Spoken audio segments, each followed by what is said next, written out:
ഇന്നാരെങ്കിലും ഒരു വാർത്ത കണ്ടായിരുന്നോ? ഇറാൻ്റെ മേലുള്ള അമേരിക്കയുടെ ഉപരോധം താൽക്കാലികമായി 1 മാസത്തേക്ക് ഉപരോധം നീക്കി. അത് കേൾക്കുമ്പോൾ ലോകത്തുള്ളവർക്കെല്ലാം വലിയ ആവേശം തോന്നും, ഒരു കൗതുകവും തോന്നും. കാരണം ഇപ്പോൾ പെട്ടെന്ന് എന്താണ്, ഒരു രാജ്യത്തെ ആക്രമിച്ചുകൊണ്ടിരിക്കുമ്പോൾ അതിനെ ഉന്മൂലനം ചെയ്ത് വേറെ ഭരണകൂടത്തെ കൊണ്ടുവരാൻ ശ്രമിക്കുമ്പോൾ അവിടുത്തെ പരമോന്നത നേതാവിനെ കൊന്ന് ലോകത്തിലെ ഏറ്റവും വലിയ ദുഷ്ടശക്തി ഇല്ലാതായെന്ന് പത്രസമ്മേളനം നടത്തിയ ഈ പരമനീചൻ എന്തിനാണ് ഈ ഉപരോധം നീക്കിയത് എന്ന് അതിൻ്റെ കാരണമറിയണമെങ്കിൽ ഇറാൻ്റെ മറുപടി കേട്ടാൽ മതി. ഇറാൻ പറഞ്ഞു, ആ പുത്തി അങ്ങ് കോത്താഴത്ത് കൊണ്ടുവച്ചാൽ മതി. ഞങ്ങൾ എണ്ണ ഇപ്പം വിൽക്കുന്നില്ല, ഞങ്ങളുടെ കയ്യിൽ വിൽക്കാനുള്ള ക്രൂഡ് ഓയിലും ഇല്ല, ഞങ്ങളുടെ കയ്യിൽ അസംസ്കൃത എണ്ണയില്ല, ഒന്നും ഇപ്പോൾ വിൽക്കുന്നില്ല എന്ന് പറഞ്ഞു. സംഗതി എന്താ? ഇപ്പോൾ ക്രൂഡ് ഓയിലിൻ്റെ വില ബാരലിന് $110. ഏത് നിമിഷത്തിലും അത് 120 എത്തും. ആ 120 കഴിഞ്ഞ് മുന്നോട്ട് പോയാലുണ്ടല്ലോ, അമേരിക്കൻ ജനത ഉൾപ്പെടെ ഈ ട്രംപിൻ്റെ ആസനത്തിന് തീയിടും. നവംബറിൽ ഇലക്ഷൻ വരാനിരിക്കുക. ലോകത്തുള്ള ഒരുപാട് രാജ്യങ്ങൾ ബുദ്ധിമുട്ടും, എല്ലാം പ്രതിസന്ധിയിലാവും. അതിന് ഇയാൾ വലിയ മിടുക്കനെ പോലെ ചുളുവിൽ ഉപരോധം നീക്കിക്കൊടുത്തേത്. എണ്ണ വിറ്റോളാൻ ഇറാൻ. ഒന്ന് ആലോചിച്ച് നോക്കിയേ, തകർക്കാൻ പോയവനാണ് ഇപ്പോൾ എണ്ണ വിൽക്കാൻ പറയുന്നത്. തകർക്കാൻ പോയവൻ തകർക്കുകയല്ലേ വേണ്ടത്?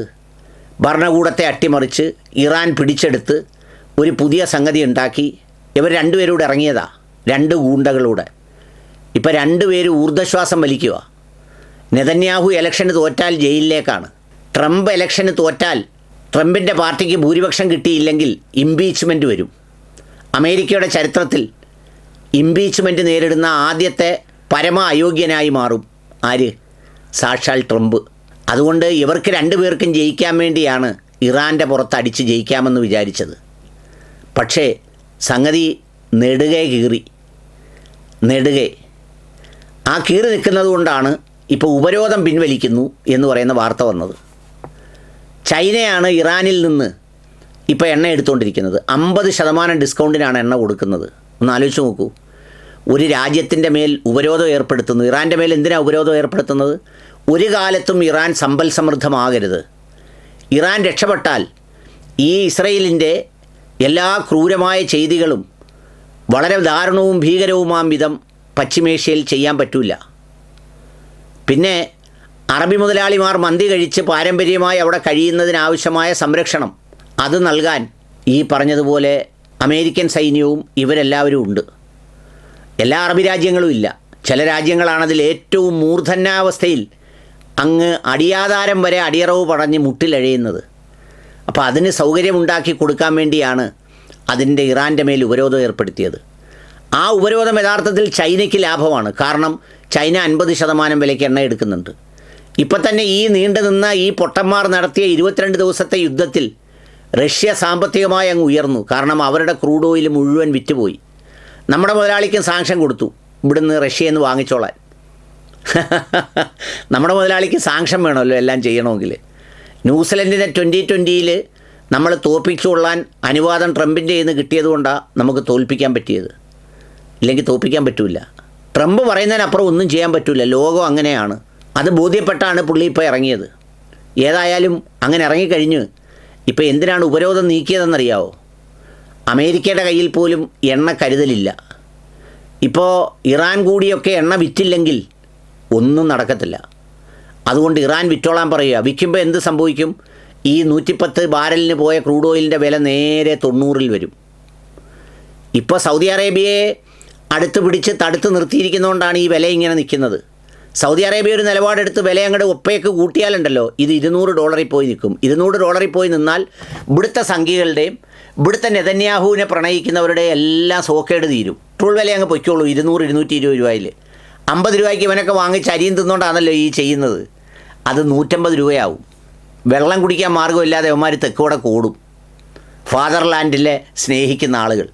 അപ്പോൾ അതുകൊണ്ട് ചുളുവിന് ഇറാന് വിൽക്കാൻ അവകാശം കൊടുത്തു. ഇറാൻ എന്താ മറുപടി പറഞ്ഞത്?